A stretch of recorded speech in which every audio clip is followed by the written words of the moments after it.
할렐루야. 말씀 보시겠습니다. 오늘 말씀은 에베소서 6장 18절의 말씀입니다. 다 같이 읽겠습니다. 시작. 모든 기도와 간구를 하되 항상 성령 안에서 기도하고 이를 위하여 깨어 구하기를 항상 힘쓰며 여러 성도를 위하여 구하라. 아멘. 아멘. 오늘도 이 말씀을 가지고 섰습니다. 아버지, 이 시간에도 주의 성령이 제 입술과 생각을 주장하시며 성령 안에서 말씀을 전하고 증거할 수 있도록 축복하여 주시옵소서. 또한 듣는 모든 이들이 성령으로 깨달아지게 하시고 성령으로 알게 하시며 더욱더 믿음과 그리고 하나님 말씀으로 순종하여 이 땅에서 만나는 모든 문제와 영적인 모든 문제를 이기고 승리하도록 축복하여 주시옵소서. 이 시간에도 주님이 함께 하시고 역사해 주실 걸 믿사오며 예수님의 이름으로 기도합니다. 아멘.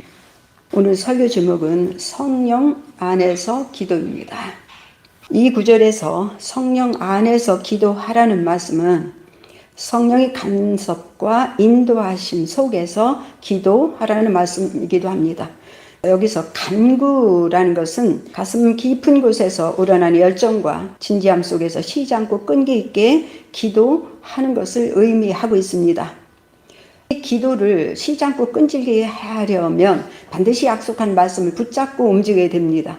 그렇기 때문에 환경과 여건에 따라서 자유롭게 하고 싶은 대로 할 수 있는 사람은 간구를 할 수가 없습니다. 이런 기도는 반드시 응답이 되며 하나님의 능력을 끌어내는 엄청난 힘이 작동이 됩니다. 주면 좋고 안 주어도 어쩔 수 없다는 게 간구가 아닙니다. 영이 깊은 곳에서 현실에서 만나는 모든 문제를 하나님이 약속한 말씀을 따라 해결받기 위하여 진지하고 간절히 바라는 열망이 따르지 않는 기도를 간구의 기도라고 말할 수 없습니다. 간절한 마음으로 자신이 소원한 것을 구하는 사람은 참고 인내하면서 기다리지 않는 것이 오히려 이상한 일입니다. 간구의 기도를 하는 사람은 간절한 마음으로 기다리면서 참고 인내할 줄을 압니다.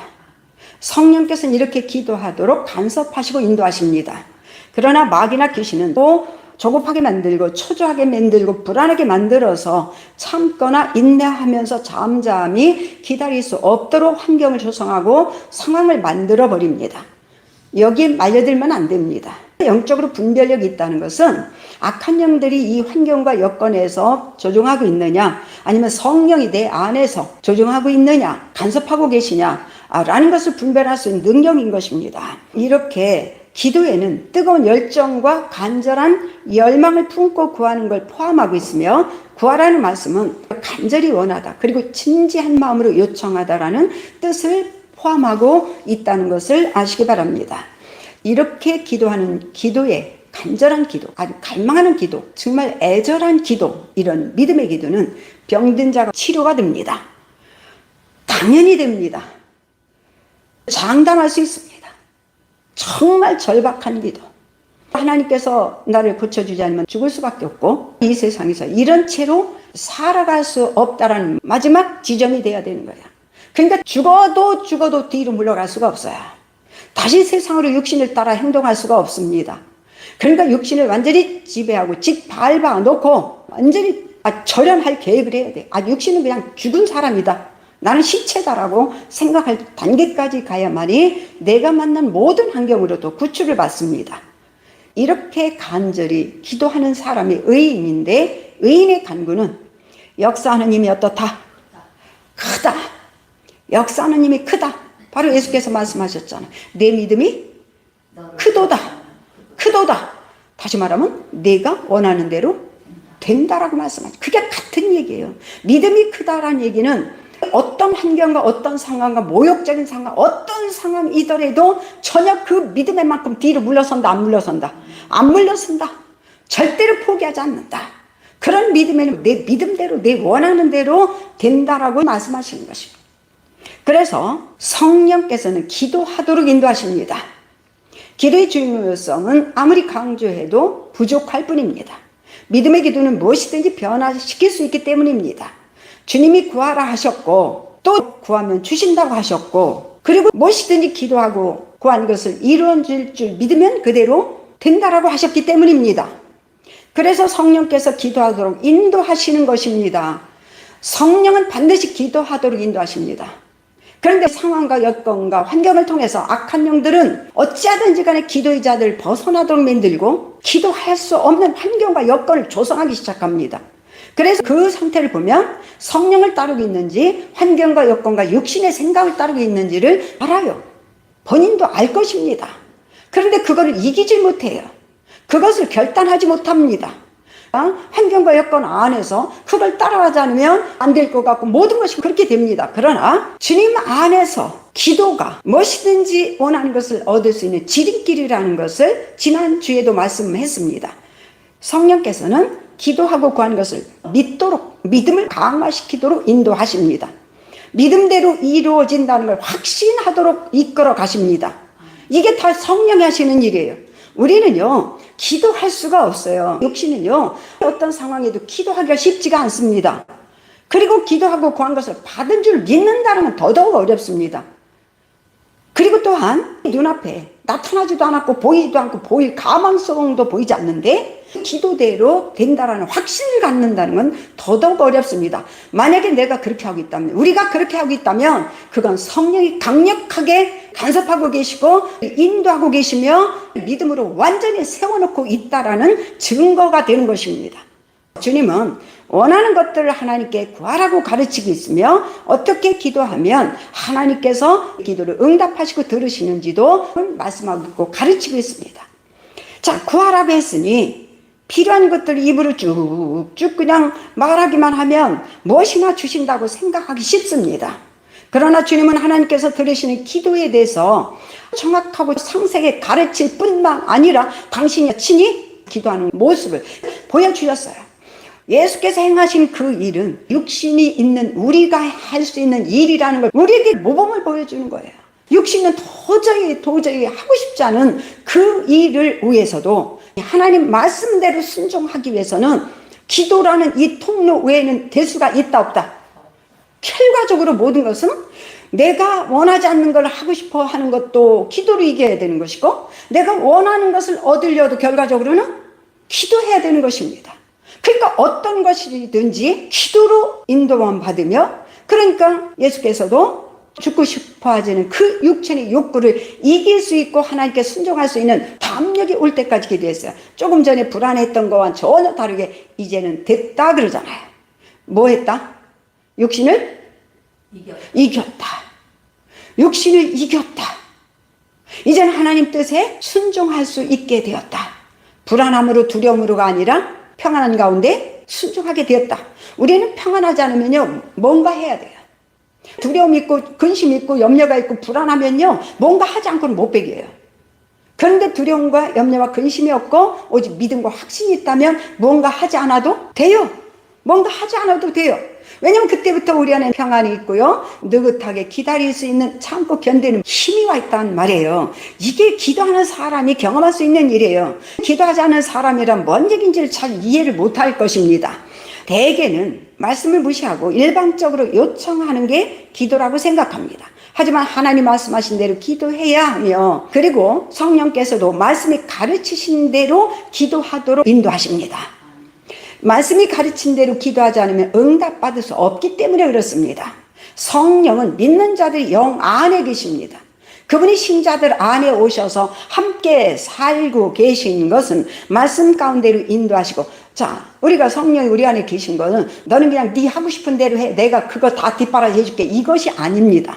그것이 아니에요. 성령이 하시는 일은 응답받을 수 있는 말씀 가운데로 인도하시며, 그리고 말씀을 깨달으셔서 순종하도록 돕고 말씀을 바르게 따라서 행동하여서 열매를 거두도록 도와주시고자 계신 거예요.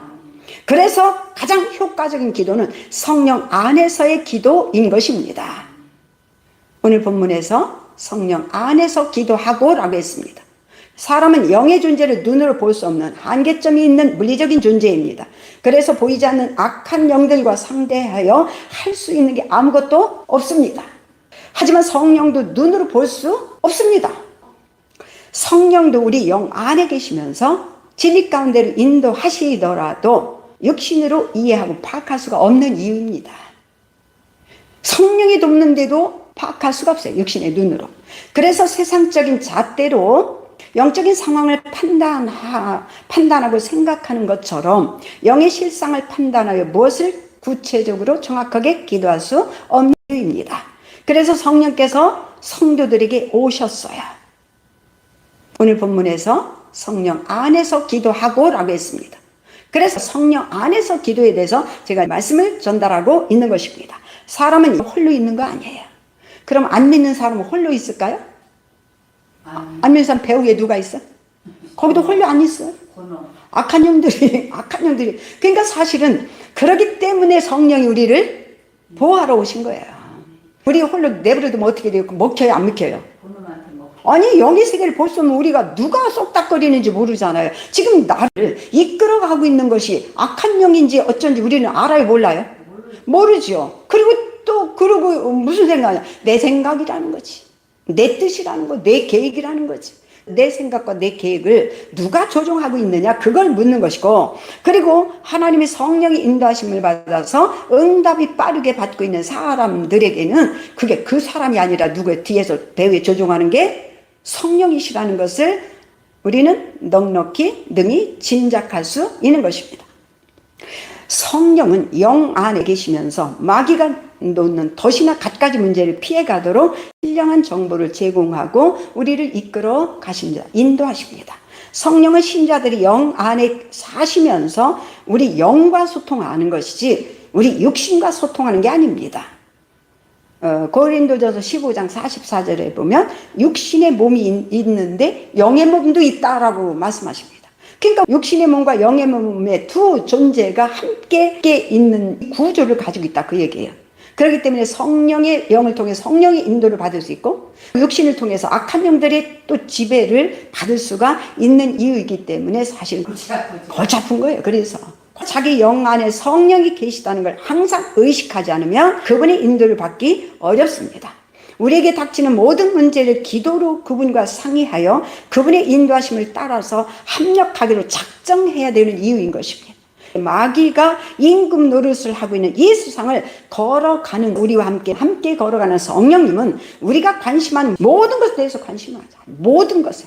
그러니까 내가 알고 있는 그 모든 것을 다 알고 계신 거예요, 지금도. 더 잘 알죠. 우리는 사실 몰라요. 내 마음도 내가 모를 때가 많아요. 나도 나를 몰라요. 우리 몰라요. 그러나 성령은 내 세심한 것까지 다 알고 계시다는 것이에요. 자, 그래서 자기 영 안에 성령이 계셔서 함께 하고 있다는 것을 의식하는 것은 굉장히 중요합니다. 주와 합하는 자는 한 영이라고 얘기합니다. 항상 같이 있어요. 그래서 영에서 어떤 정보가 나왔을 때 이건 누가 주시는 거예요? 성령이 영을 통하여 정보를 제공해주고 있는 거예요. 왜냐하면 육신의 문제를 이기게 하기 위해서 그런 것입니다. 그래서 우리에게 닥치는 모든 문제를 기도로 그분과 상담해야 되고 상의해야 되며 그분의 인도하심을 따라서 합력하기로 작정해야 되는 것입니다. 그래서 나 같은 경우는 기도하는 문제에 대해서 어떤 누구라도 쉽게 말하면 가족조차도 난 상담을 해본 적이 없고 상의를 해본 적이 없습니다. 왜냐하면 내가 기도하고 구한 대로 된다고 믿기 때문에. 그러니까 남들이 볼 적에는 위기에 있는 것 같고 좋은 상황이 안 보인다 할지라도 그 문제를 위해서 상의하지 않으니까 인간적으로 교만 내지 이런 식으로 판단할 수도 있어요. 그러나 그게 아니에요. 우리는 불안하거나 근심합니까, 안 합니까? 안 합니다. 왜냐하면 우리가 기도한 대로 주실 거를 믿기 때문입니다. 그러니까 상담할 이유가 없어요. 오직 주님 앞에 기도하면서 하나님이 주실 걸 기대합니다. 믿습니다라고 늘 고백할 뿐이에요. 마귀가 임금 노릇한 이 세상을 성령 영 안에서 함께 걸어가고 계시면서 모든 것에 대해서 우리가 관심하는 모든 것에서 관심합니다. 관심만 가지는 게 아니라 우리가 겪는 문제를 해결하는 말씀으로 인도하시려고 감동하시고 꿈으로 환상으로 심령 안에서 알게 하려고 힘쓰는 것입니다. 자, 우리의 문제를 우리보다 더 나에 대해서 관심하는 걸 알고 계시다는 얘기는요, 그대로 우리를 따라주고 종로를 대주려고 그러는 거예요? 아니면 우리가 관심하는 것이 운명을 잘못되게 하는 거라면 그걸 가르치고 바꾸도록 하려고 하지 못해요. 그렇지요. 우리는 모든 것을 다 알고 계시다는 얘기는요, 거기에서 걸러낼 걸 걸러내고 거기에서 더 강화시킬 거 강화시키고 말씀을 따르게 하는 거 따르게 하도록 우리 안에서 그분이 우리를 간섭하시고 역사하려고 그러시는 것입니다. 그분이 나보다도 나를 더 잘 알기에 모든 걸 알 수 있는 거예요. 그리고 나 같은 경우는요, 지금 내가 하고자 하는 일들이 좋은 열매 맺을지, 이것이 내 인생을 막 잘못되게 할지를 알아요, 몰라요? 그렇지만 주님은 압니다. 알기 때문에 내가 하고 싶어 하고 내가 하고 싶은 그대로 따라주는 것이 아니라 그걸 포기하도록 이끌어 가셔요. 그러면 성령님이 함께 하심을 강하게 의식하면서 그분의 영감을 기대한다면 그분의 인도를 받을 확률이 훨씬 더 높아지는 것입니다. 만일 너희 속에 하나님이 영이 거하시면 너희가 육신에 있지 않고, 다시 말하면 육신의 지배를 받지 않고 영의 지배를 받고 있나니 누구든지 그리스도의 영이 없으면 그리스도의 사람이 아니라. 할렐루야. 그리스도의 영이 있어요. 그리스도의 사람인 건 맞아요, 안 맞아요? 성령은 아버지의 영입니다. 신자들이 아버지는 하나님이십니다. 하나님은 능치 못한 일이 없으신 분이에요. 이런 아버지의 성령의 인도를 받을 수 있다면 아무리 어렵고 힘든 문제라도 풀어나가는데 어려움을 따르지 않을 것입니다.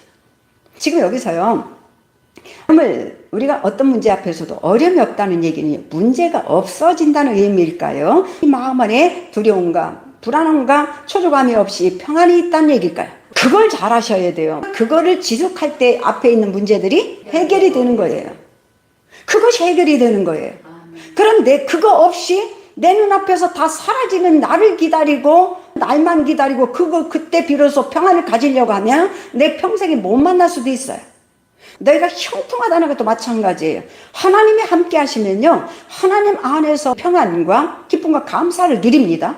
그러니까 우리 삶은 편안해 안 편해요?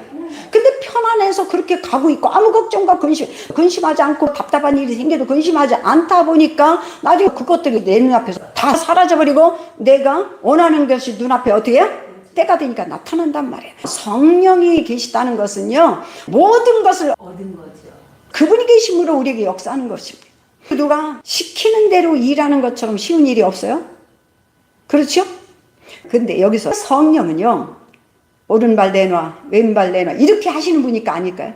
아니에요. 우리가 창의적으로 할 수 있도록 지원하는 분이에요. 결과적으로 따져본다면 내가 하도록 하시는 거예요. 근데 그 모든 결과에 대한 영광은 누구한테 돌려? 바로 그분한테 돌리는 거예요. 그분한테 돌리는 것입니다.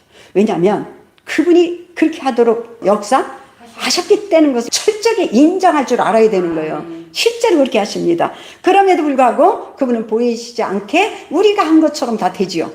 모든 사람이 볼 때에는 내가 한 것처럼 보이지만 그러나 정작 인도를 받는 나는 철저하게 누구한테 영광을 돌려? 하나님께 영광을 돌려. 아주 철저하게 하나님께. 성령은 우리를 창의적으로 할 수 있는 지혜와 능력을 제공해 주십니다. 그것이 우리 개인은 성령이 주셨음을 반드시 인정해야 돼요. 지금까지 이렇게 눈에 잡히는 것도 없고 보이는 것도 없고 이런 식으로 여기까지 이끌어 오신 것은 결과적으로 누구를 죽이려는 거예요? 나를 죽이려는 거예요. 정말 철저하게 주님만 따르도록 바꾸려고 하는 거예요. 이래도 나만 따르겠느냐? 할렐루야. 이래도 나만 믿을 수 있겠느냐라는 질문을 계속 받는 것 같다라고 얘기해요, 안 해요? 계속 합니다. 그러니까 하나님이 당신의 일을 누굴 통해서 하는 거야? 나를 통해서 하는 거야.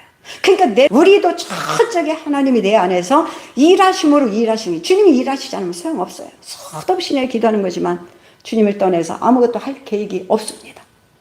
주님을 떠나서는 아무것도 할 뜻도 없습니다. 주님이 원하시는 것은 당신의 일을 당신의 시기에 당신의 뜻대로 하길 원하시는 거예요. 단지 난 뭐로만 써? 도구로만 쓰시려고. 근데 이게 쉬운 얘기요? 안 쉬운 얘기요? 너무 쉽지 않은 얘기인데, 그러니까 철저대로 자기를 날마다 나를 죽이노라는 말이 맞아요, 안 맞아요? 그렇게 하는 거예요. 이렇게 참고 견디면서 그것을 알 때까지. 다시 말하면 누가 시키는 대로 일하는 것처럼 쉬운 일은 없는데, 그러나 내가 하고자 하는 그 일이 성령이 감동하신 일인지 내 감정인지를 분별하지 못하면 결과는 장담하기 어렵습니다. 그래서 참고 견디면서 그것을 알 때까지 잠잠히 기도하면서 기다리는 것이에요. 할렐루야.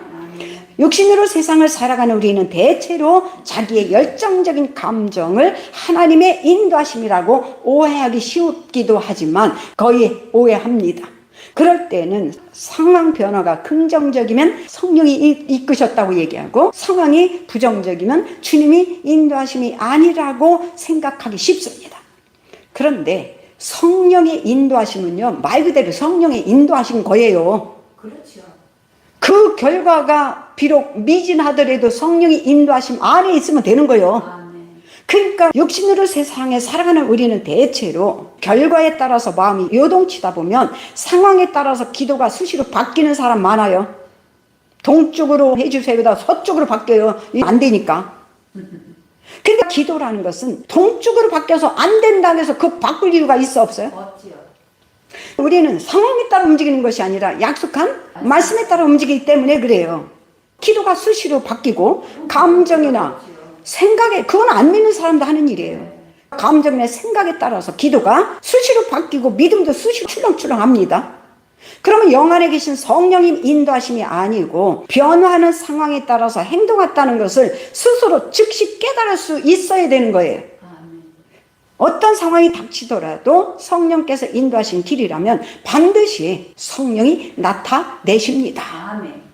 우리가 잘 알고 있는 구절을 한번 제가 보겠습니다. 여러 날이 걸려 금식하는 저희가 이미 지났으므로 항해하기가 위태한지라 하물과 배만 아니라 우리의 생명에도 타격과 많은 손해가 끼치리라 하되 백부장의 선장과 선조의 말을 바울의 말보다 더 믿더라 라고 사도행전 27장에 말씀하고 있습니다. 이 구절에서 배에서 문제가 발생하는 것에 대해서 성령께서 바울에게 영적 정보를 제공하신 건 바울이 그 배에 있었기 때문입니다.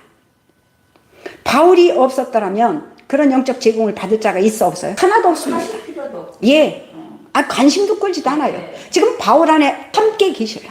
바울이 할 일이 있기 때문에 바울이 겪는 모든 상황 속에서 함께 하시는 성령께서 위기 순간이 올 것을 미리 정보를 제공해 주시는 건 바울이 성령 안에서 기도로 교제하기 때문입니다.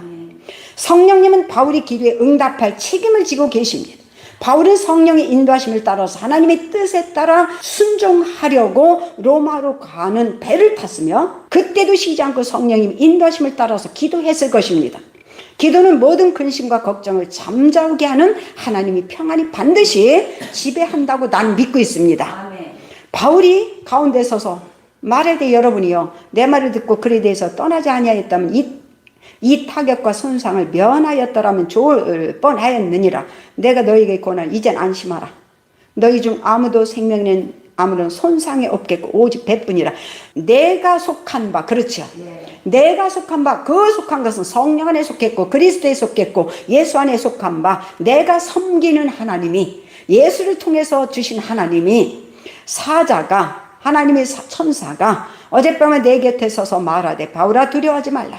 네가 가이사 앞에 서야 되겠고 또 하나님께서 너와 함께 항해하는 자를 다 내게 주셨다 하였으니 그러므로 여러분이 안심하라. 나는 내게 말씀하신 그대로 되리라고 하나님을 믿노라 이렇게 말씀합니다. 근데 여기서 보세요. 이미 출발하기 전에 얘기했어요. 이 배가 분명히 어려움을 겪을 것이다 라고. 그런데도 그의 말을 안 듣고 선주 말을 듣고 어떻게 다 항해를 시작했단 말이에요. 그러면 이미 사도 바울은 그 배가 가다 위태로운 일을 겪을 거라는 걸 알아요 몰라요? 알지요. 다 알고 있기 때문에 사도 바울은 그냥 대충 왔을까요? 기도로 아주 몸부림쳐서 기도했을까요? 하나님 살려달라고 기도했을 것입니다. 그러니까 하나님께서 응답하십니다. 내게 다 붙이겠다. 그 배에 있는 사람을 다 내게 붙이겠다. 그러니까 목숨에는 하나도 이상이 없다. 이렇게 얘기하잖아요. 자, 여기서 중요한 것은 바울이 자기의 계획이나 뜻을 따라서 로마에 가려고 이 배를 탄 것이 아니라는 점입니다. 성령의 인도하심을 따라서 그때 그 배를 탔다는 점입니다. 자, 그때 해필 그 배를 왜 탔을까? 그것조차도 성령이 이끌었다는 사실입니다. 지금 그 배를 바울이 안 탔더라면 이 내용을 우리가 볼 수 있을까요? 없을까요? 없지요. 그리고 이 내용 안에서 성령이 어떠한 중에도 함께 계시다는 모든 엄청난 내용들이 들어서 우리가 알 수 있을까? 없을까요? 여기서는 어마어마한 영적인 사실에 대해서 너무나 많은 것을 알 수 있도록 기록해 놓고 있습니다.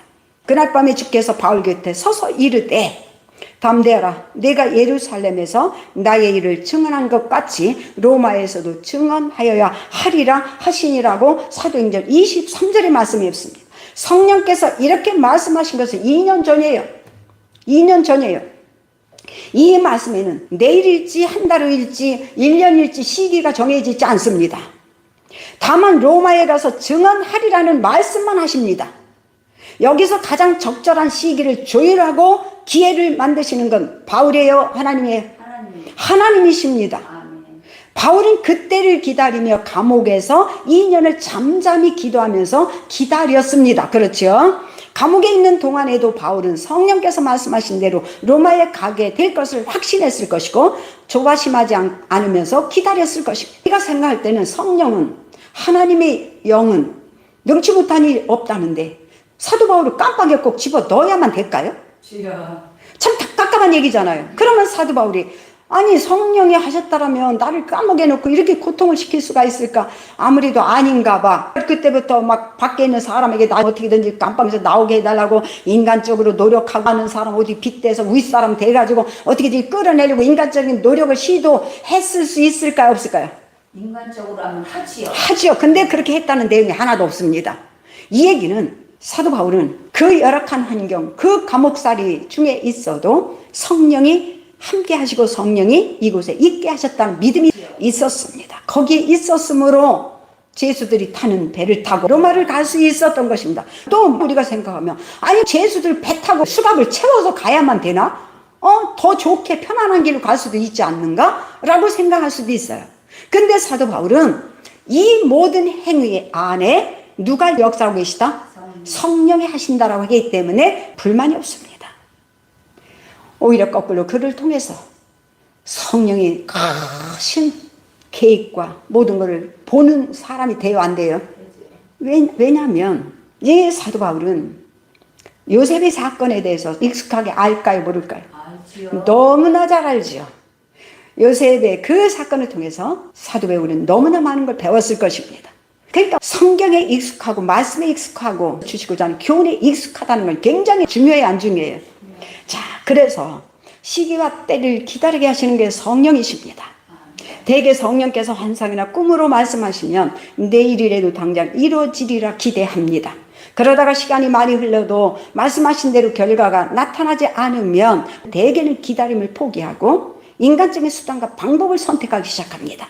그러니까 하나님이 이 일을 행하실 때를 기다리는 것이 아니라 자기가 이 일을 만들어 자기가 하나님 일을 한다고 자기가 한다고. 그러나 하나님은 어떤 약속에도 믿고 기다리는 사람에게는 반드시 응답하십니다. 아멘. 하나님께는 불가능한 일이 없습니다. 아멘. 어려운 일도 없습니다. 상황에 따라서 이리저리 유동치고 믿었다가 말았다가 하는 건 믿음이 아닙니다. 그건 믿음이 아니에요. 아무리 교회 안에 앉아있었고 뭐도 앉아있어도요, 그건 믿음이라고 볼 수가 없어요. 바울처럼 어떤 상황이 닥치더라도 흔들림 없이 하나님이 약속하신 말씀을 놓지 않고 믿고 기다리는 것이 곧 믿음입니다. 아멘. 믿음이란 요동치는 현실을 무시하는 행위예요. 내가 만난 환경을 무시할 수 있어야 되고 내가 만난 환경을 시각장애인봐도 더 적극적으로 보지 않고 오직 내 안에 말씀과 성령에만 의지하는 것이 곧 믿음의 행위입니다.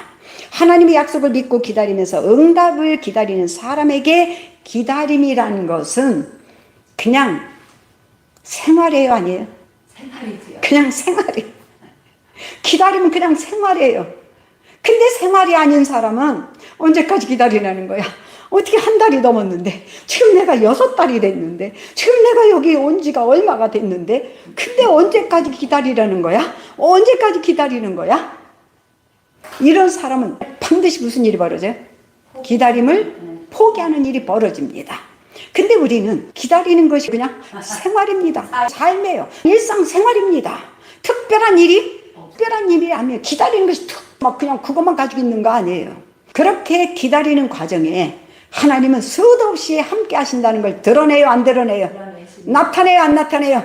수도 없이 나타내요. 우리는 어떤 문제를 구하여 기도를 시작했고 기다리기 시작했는데 짜잘한 문제부터 간섭해서 하나님이 함께 계시고 계시다는 것을 어떻게 똑같은 나타내 보이십니다. 아브라함은 하나님의 약속을 25년 동안 기다렸습니다. 상황이 점점 더 악화하는 상황에서도 요셉은 13년 동안 흔들리지 않고 기다렸습니다. 믿음으로 기다리는 자에게 기다림은 지루한 시간이 아니라 행복한 시간이라는 것을 우리는 수없이 경험합니다. 아니, 기다려요. 왜 못 기다려? 우리에게 어떤 것에 기다림이 있다는 건 행복해요? 안 행복해요? 우리는 심란해서 못해요. 하나님이 하실 것을 내가 나서서 하지 말라고 그러잖아요. 이렇게 성령이 우리 안에 계셔서 모든 걸 상황을 지키시고 응답하기를 기대하신다면 절대로 함부로 행동할 수 없어요. 내가 나설 수가 없어요. 그리고 어떤 행위를 하려고 해도 이것이 성령이 이끄시는 길인가에 대해서 수도 없이 주님 앞에 물을 수밖에 없어요. 왜? 잘못될까 봐. 지금까지 참아왔던 것이 엉뚱한 대로 내가 걸림이 될까 봐. 사실 걸림은 누가 걸림이 될까요? 막는 사람이 걸림이 될까요? 내가 걸림이 될까요? 활동을 제대로 못하게 하는 사람 때문에 막힐까요? 내가 걸림이 돼서 막히는 걸까요? 내가 걸림이 되는 거예요. 하나님은 나만 걸림이 되지 않는다면 막힘없이 뚫어요, 안 뚫어요? 그러니까 나만 걸림이 되지 않는다면, 나만 막고 있지 않다면 하나님 무엇이라도 뚫어내시는 거예요. 그래서 지금도 수도 없이 기도하는 게 내가 걸림이 되는 일이 없게 하소서라는 기도를 지속적으로 하고 있습니다. 나는 그거 다 할 수 있는데 막 이게 나올까 봐 긴장을 못 풉니다. 그래서 사도 바울도 날마다 자기를 치고 죽이고 한다. 그 얘기예요. 그것이 정말 그렇습니다. 나같이 미약하게 아무것도 아닌 일에 대해서도 조금만 이렇게 되는 것 같으면 괜히 목이 뻣뻣해지려고 하고, 그런 것들이 이게 부딪히고 만나는 게 이게 육신이 맞아요, 안 맞아요? 누구나 다 그래요. 그렇게 어렵고 쪼이다가 조금만 풀려도 모가지가 뻣뻣해져요. 그럴 때 우리는 자꾸 뻣뻣해지는 목을 눌려야 되는 것입니다. 그리고 자기가 잘난 것 같은 거예요. 정말 자기가 똑똑한 것 같은 거예요. 자기가 나서서 뭔가 자꾸 하고 싶은 거예요. 그거를 죽이는 것, 나는 무능하다는 것. 그런 믿음의 사람은 마귀가 환경이나 여건을 이용하여 믿음을 흔들어 보려고 해도 전혀 믿음이 요동하지 않습니다.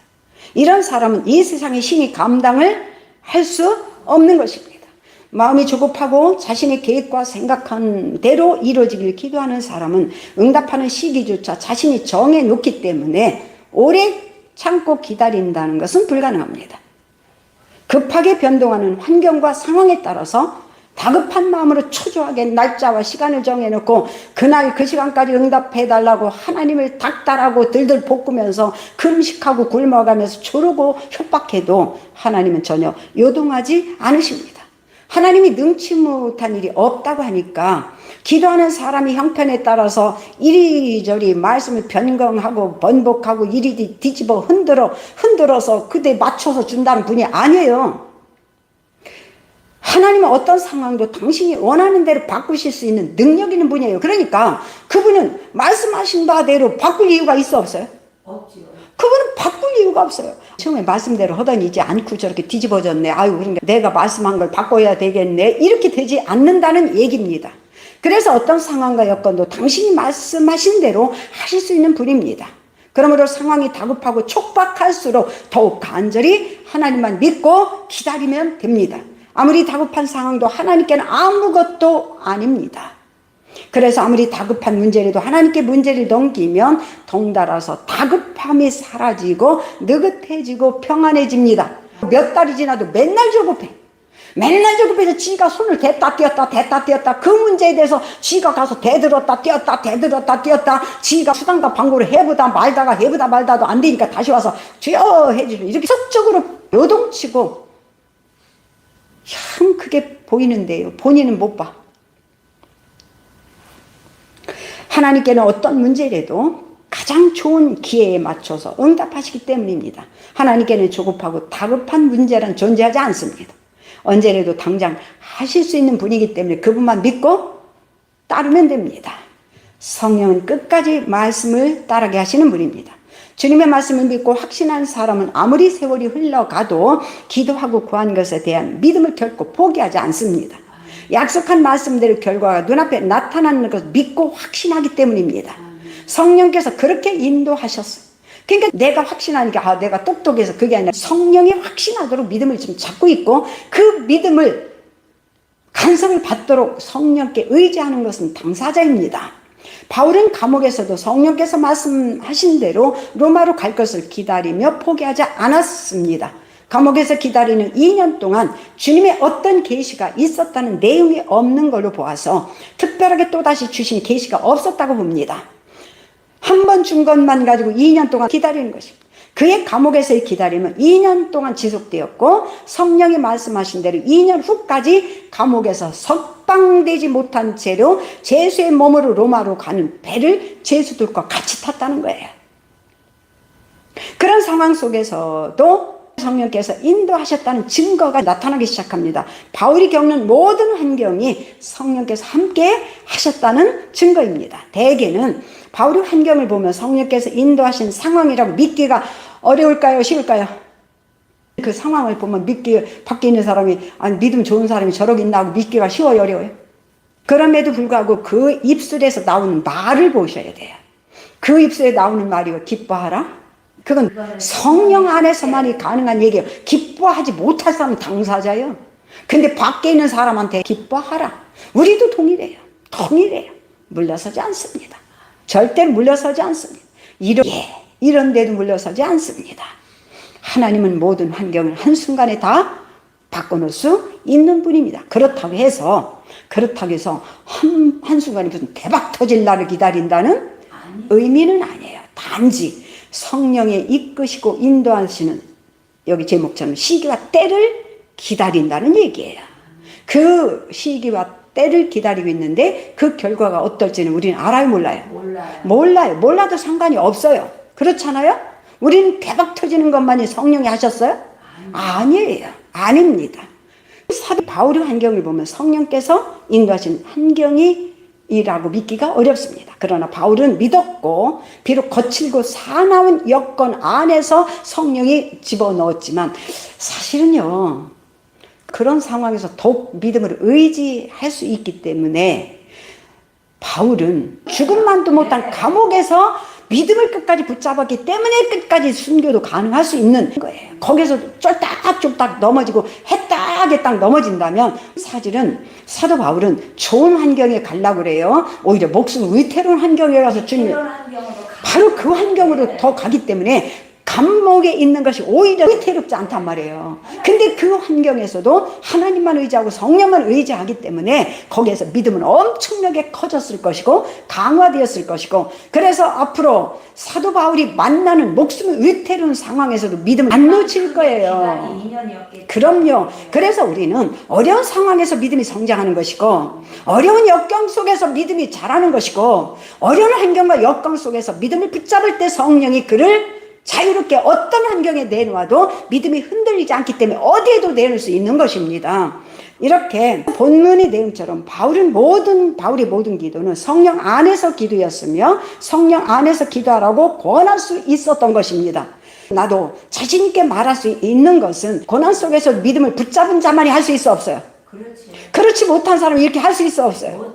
나는 할 수 있습니다. 정말 된다는 걸 확신할 수 있고 나는 어떤 상황에서도 정말 위태롭고 오늘 내일 넘어갈 것 같은 그런 환경일지라도 믿음 안에서 성령 안에서 이끄시는 대로 하나님만 붙잡고 믿는다면 그 환경을 하루아침에 변화할 수 있다는 나는 자신감 가지고 있습니다. 그래서 그걸 나는 주장하고 그걸 믿음으로 요청하는 것입니다. 영원히 구원받은 그리스도인이라도 마귀가 지배하는 이 세상에서 살기 때문에 육체나 환경으로부터 자유로운 사람은 아무도 없습니다. 더군다나 영적인 세계에서 벌어진 마귀나 귀신들의 음모나 계획을 아는 사람도 없습니다. 그런데 성령께서 영의 세계에서 벌어진 마귀나 귀신들의 음모를 훤히 보고 계십니다. 이런 사정을 모르는 우리는 당장 자신에게 닥친 급한 기도가 무엇인지 모르고 그런 악한 환경과 여건만 보고 요동을 칠 수 있습니다. 그런 배후에서 일하시는 성령을 보지 못한다는 얘기예요. 이 세상은 우리가 행복하고 평화롭게 살 수 있는 세상이 아닙니다. 우리가 행복하고 평화로운 것은 오직 주님 안에서 행복하고 평화로울 뿐입니다. 자, 그러면 성령 안에서의 기도입니다. 가난이나 질병이나 어떤 다른 상상할 만한 여건과 고통이 둘러싸일지라도 이것들이 우리 삶 속에서든 죽음에서조차도 모든 방법으로 역사하여 결국 선한 것으로 열매를 거두게 하시는 분이 누구예요? 성령이십니다. 우리가 이것을 말하거니와 사람의 지혜가 가르친 말로 아니하고 오직 성령께서 가르치신 것으로 하니 영적인 일은 영적인 것으로 분별하느니라라고 말씀합니다. 다시 말하면 육신으로는 분별할 수 없다는 것이고 육신은 접근도 안 되는 것이고 육신으로는 어떤 것도 판단하거나 알 수가 없다는 것입니다. 그렇기 때문에 영으로 알 수 있다는 얘기는 기도하는 자만이 성령의 분별력과 성령이 이끄시는 인도하심 안에 속해 있는 것입니다.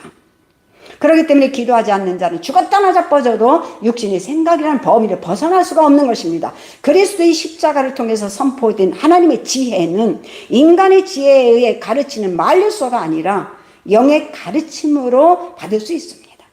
성령은 하나님의 지혜에 대한 이해를 열어줄 뿐만 아니라 이 지혜와 더불어 대화할 수 있는 언어도 제공합니다. 이것이 방언기도입니다. 방언기도는 내 영이 직접 영적인 세계를 알아보고 악한 영들이 놓은 올무나 덫을 다 눈으로 확인하면서 직접 기도하는 것입니다. 그러므로 방언기도는 굉장히 중요합니다. 사도 바울도 내가 모든 사람보다도 방언기도를 많이 한다라고 고백할 수 있었던 것입니다. 아마 굉장히 많이 했을 것입니다. 그 얘기는 항상 내 안에서 일하시는 성령을 의식했다는 얘기 아니에요.